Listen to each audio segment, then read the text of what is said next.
Hi everyone, welcome to this video. We would like to share a tip about optimizing key metrics with you today. So, in order to do so, let's start with the launch of a campaign. Whenever you launch a campaign, always start with testing. What we mean with testing is that the first weeks, let's say the first couple of weeks, 3 or 4 weeks of the launch, you will always need to discuss with your client about the importance of the testing phase. By testing, what we mean is that you will have some unexpected reactions, rather they're good or bad, on the different channels that you will be using. For example, an ad could be working a lot better than expected. Therefore, you may want to choose to allocate more budget on this specific ad, or you could have the opposite, where a channel or let's say social media you're using is not working well, or you're having bad return on a specific campaign that you may have launched. So be transparent about the testing phase with your client. Make sure that they're aware of it before launching, before starting, so that you will be able to have an open discussion on the few first weeks of the launch of your campaign in order to readjust and to take other decisions that you may not have been taking so far, such as budget allocation or increase the budget at the beginning of a campaign in a specific channel. So that's the first one, always starting with test. Secondly is make sure that you always seek conversion funnel bottlenecks, meaning whenever your campaign is running, you will always have some different tools, for example, a very attractive spreadsheet that you use to monitor the different campaigns that are running in order to see the different measures such as the CPM, the CTR, the CPC, etc. And what you want to do here is ideally always cross-checking versus some benchmark that you may have from previous projects. If you don't have, then monitor them closely in order to always identify, let's say, a cost that may be way too high or a rate of conversion that may be way too low.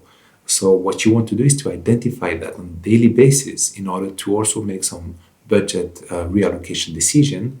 You may choose to stop, let's say, a Google search campaign because the cost per click is way too high. And even though it brings some traffic, then the cost per acquisition is too high as well, and the rate of conversion is too low, for example. So always seek for the bottlenecks, meaning like look at the costs that are way too high or the conversion rate that are way too low. And there are a lot of measures here. We're just showing a snap amongst them. Rather, you choose to focus on the cost per acquisition. If you have benchmark again, it's better. So we've been running many projects, so we know what may be an average CPA, cost per acquisition, in a specific area for a specific project size, for example. So cross-check it always versus benchmark. Next point is the importance of always experimenting with new channels.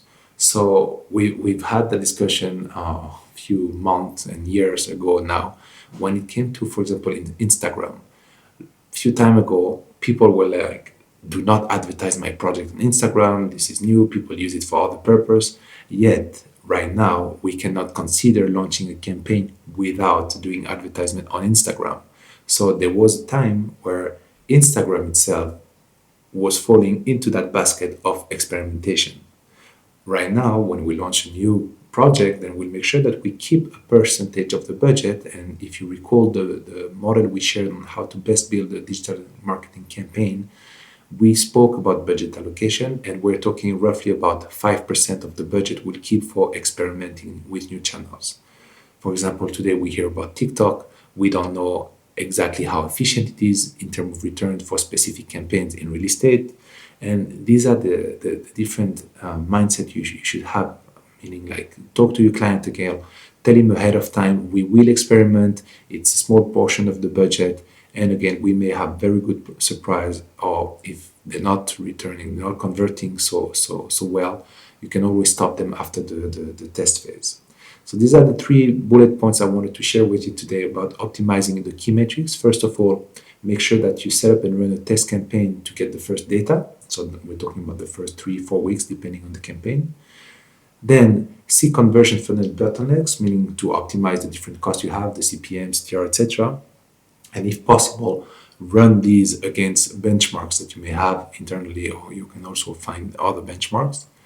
And last but not least, always experiment with new channels. So these are with you today, and we hope that you put them into practice and that they're being useful. Thank you.